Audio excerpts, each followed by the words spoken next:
There are many tales of the land without sky, and it seemed to me as if my grandmother knew them all. Grandmother Drake.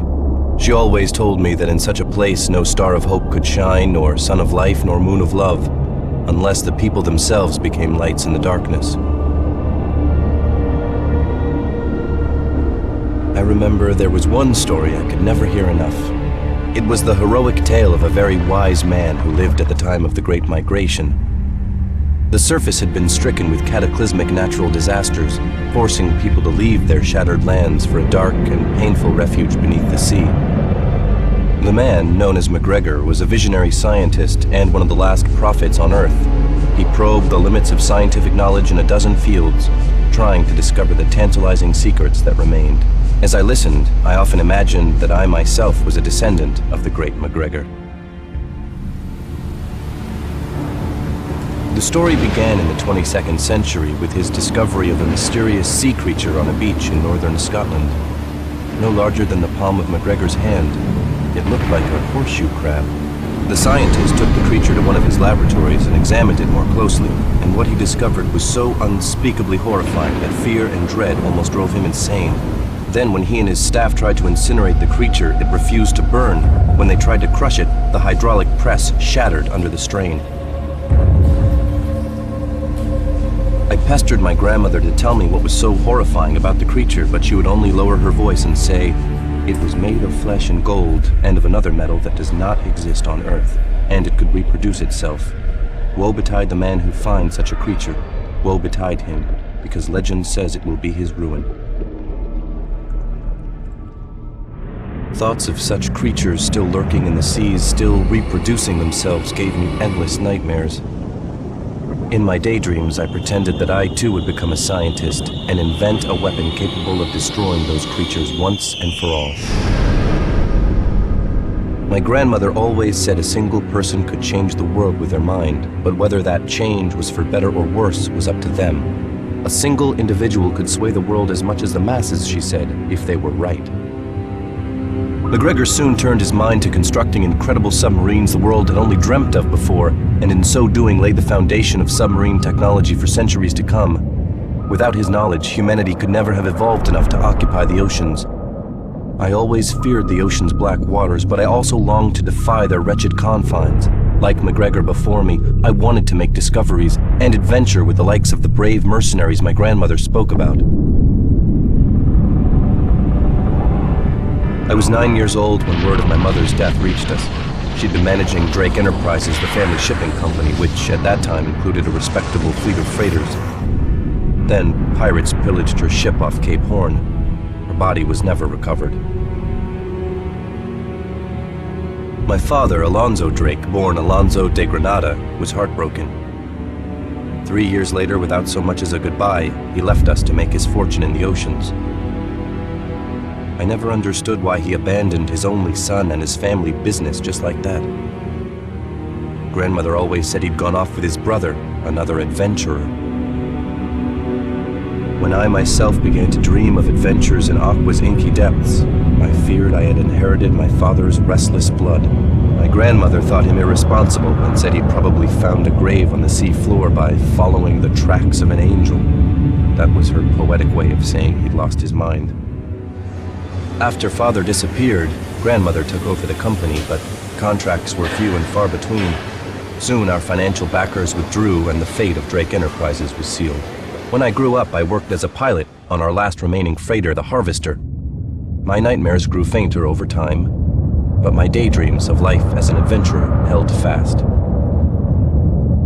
When we could no longer afford our family home in Neapolis, my grandmother and I ended up in the Pacific, amid the dangerous and chaotic seas of the northern tornado zone. There I supplied stations and scattered habitats with chemosynthetic protein and other nourishment.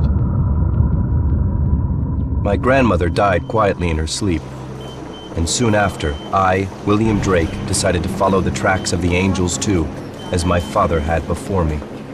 I decided to become the hero of my own story, a man who wanted to change a part of the world and learn the last of Aqua's secrets, like the scientist had before me.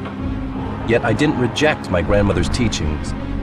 It's the hidden things that form our reality. You must never be too close to what's going on around you. You can comprehend a whole seamount only from a distance. I knew I wanted to fight like the mercenaries in Grandmother's tales. Perhaps I would confront my mother's killers in battle, or maybe just bring a little light to this miserable world without sky, and possibly find some hope for myself there as well. Then again, perhaps I was only a foolish little boy. My grandmother used to say that I was brave without cause and confident without reason. A fish without fins, she said, adrift in aqua far too young and headed for disaster.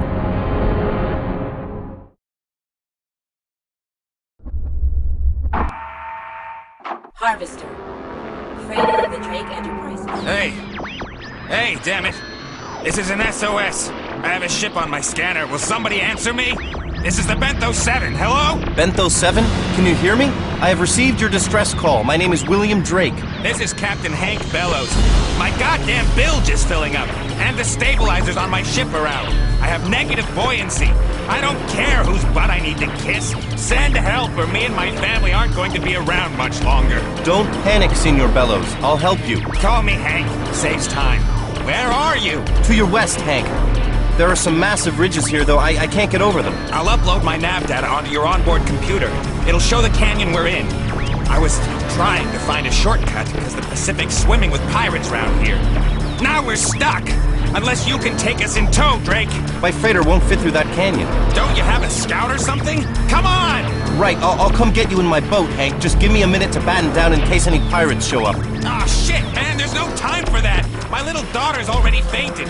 Grab your valuables if you're that nervous, compadre, but hurry up or we have... Hang on, Hank, I'm on my way. While I'm following your nav trail, hook your family into the breathing systems on their smart suits. All right, get going!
Harvester, freighter of the Drake Enterprises.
Hurry up, man! The hull is breaking up!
Hurry up!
We've got a new home.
Harvester, freighter of the Drake Enterprises.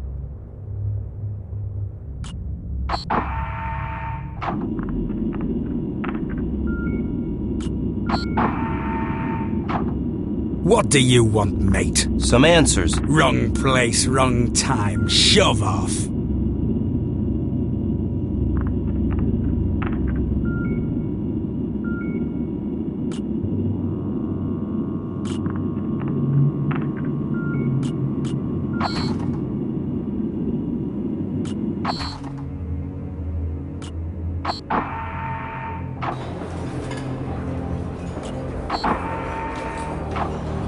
Well, here comes the mighty captain himself, terror of the seas. So where are your classmates?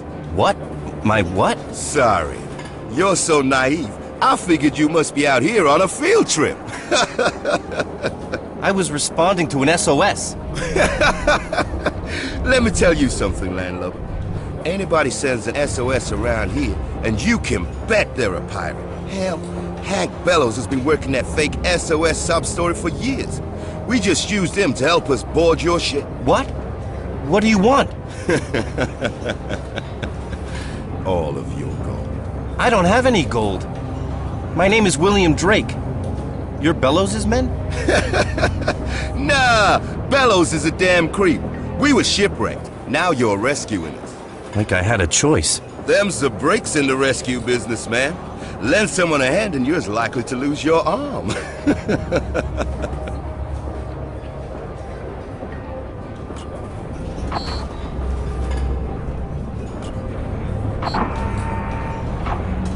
So, where were you headed in your freighter? Well, my family's gone, so I was just out to see the world. I see.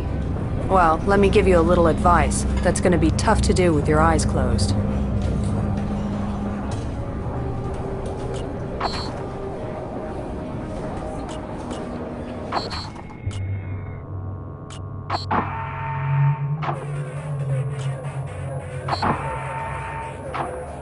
What do you want, baby cakes? Just to talk. Well, let's do that when I've had more sleep. We're all tired.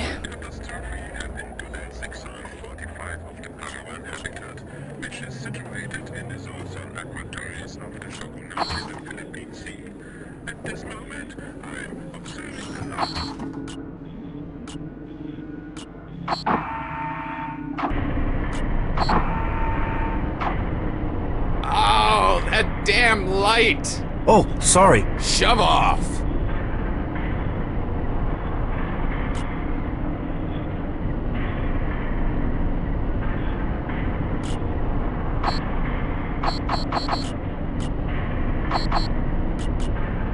Oh, that damn light!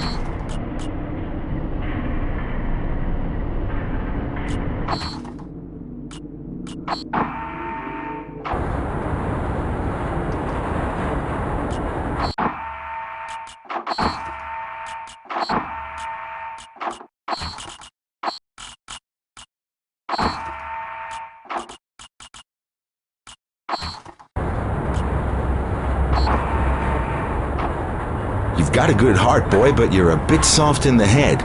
That SOS could have cost you your life. That pirate wasn't too tough. Yeah, sure.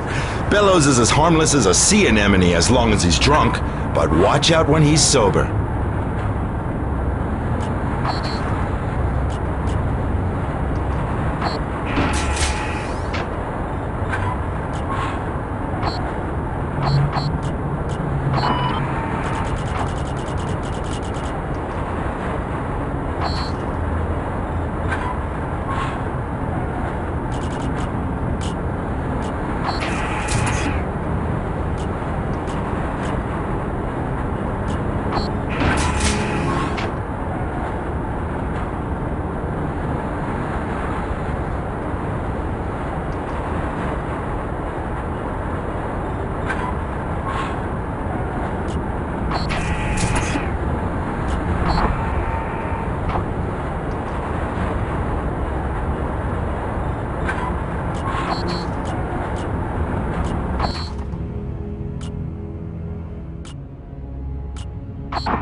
What do you want? Well, maybe an explanation. Why did you seize my freighter? Why? No alternative.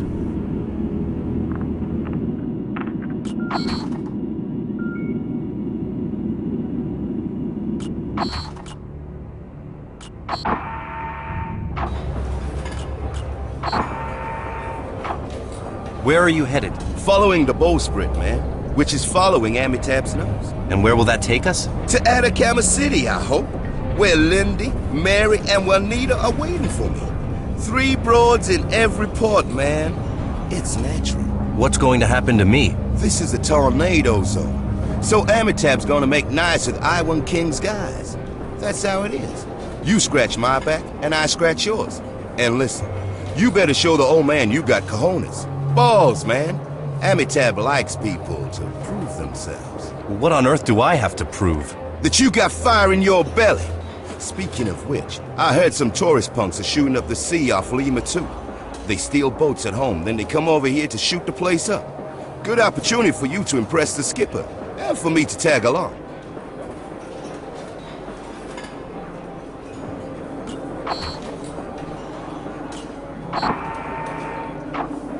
Look who's here. Ni hao, Captain. You're from the Shogunate. Yeah, but they're after me there. I didn't dance to their beat. Are you going to kill me? Hey, why should we? You've got a strong pair of hands.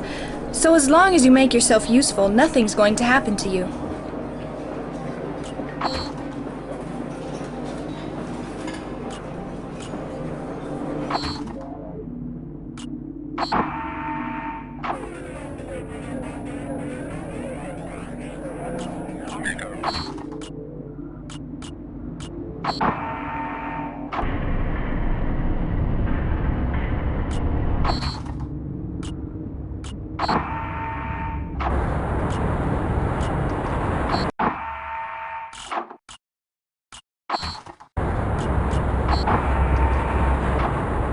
The crew's worn out.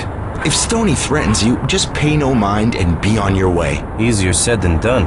Listen, the only thing you need to fear from Stoney is his big mouth.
Ship's mate on the bridge. If there's more to you than meets the eye, now's the time to prove it. This is my ship.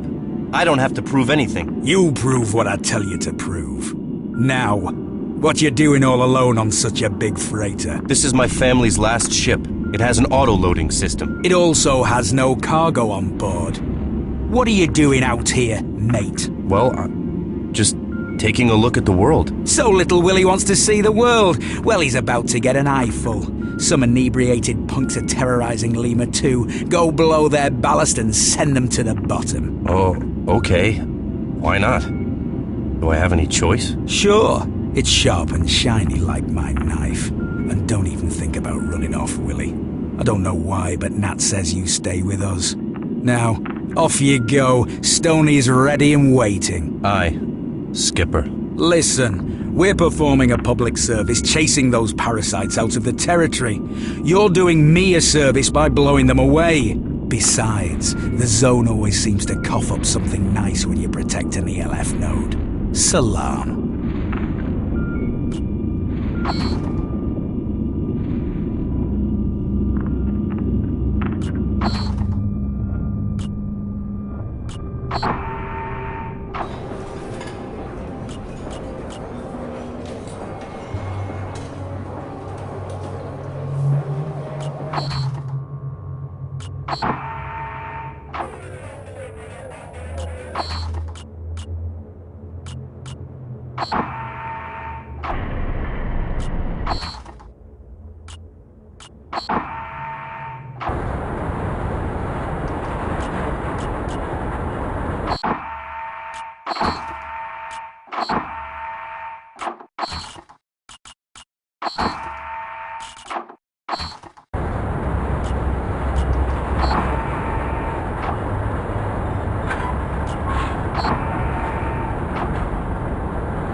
The data for the next nav point near Lima 2. Get there as fast as you can.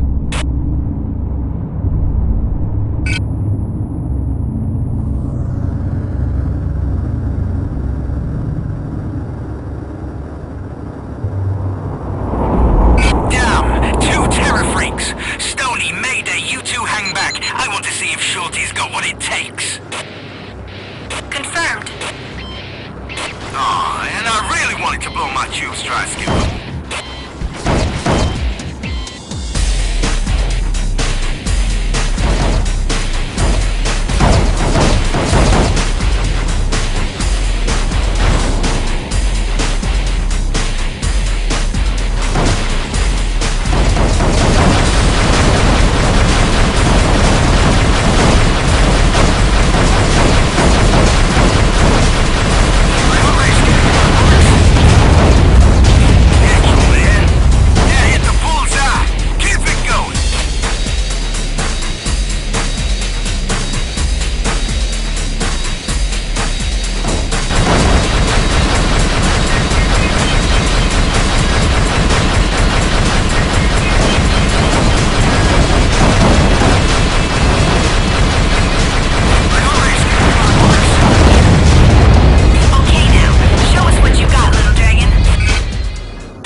Turn that scout into scrap!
Stony, Mayday, you two hang back. I want to see if Shorty's got what it takes. Confirmed. Oh, and I really wanted to blow my tubes dry, Skipper.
freaks. Stony, Mayday, you two hang back. I want to see if Shorty's got what it takes. Confirmed. Aw, and I really wanted to blow my tube strikes.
Stony, Mayday, you two hang back. I want to see if Shorty's got what it takes.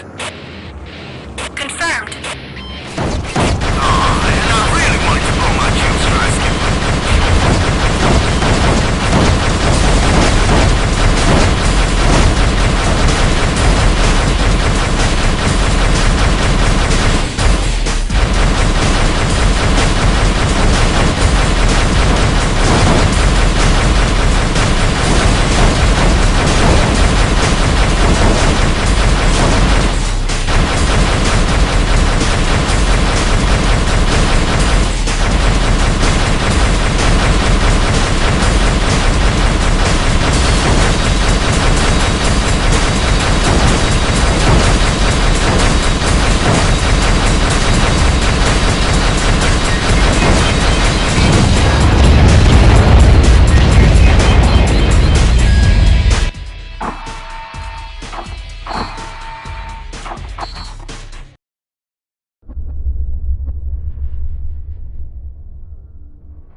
Stony, Mayday, you two hang back. I want to see if Shorty's got what it takes. Oh, and I really wanted to blow my tube strike, Skipper.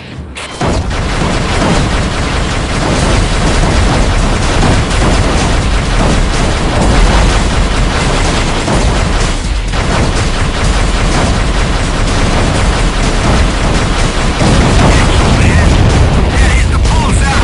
Keep it going.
are killers, so show us what you got. Do them in.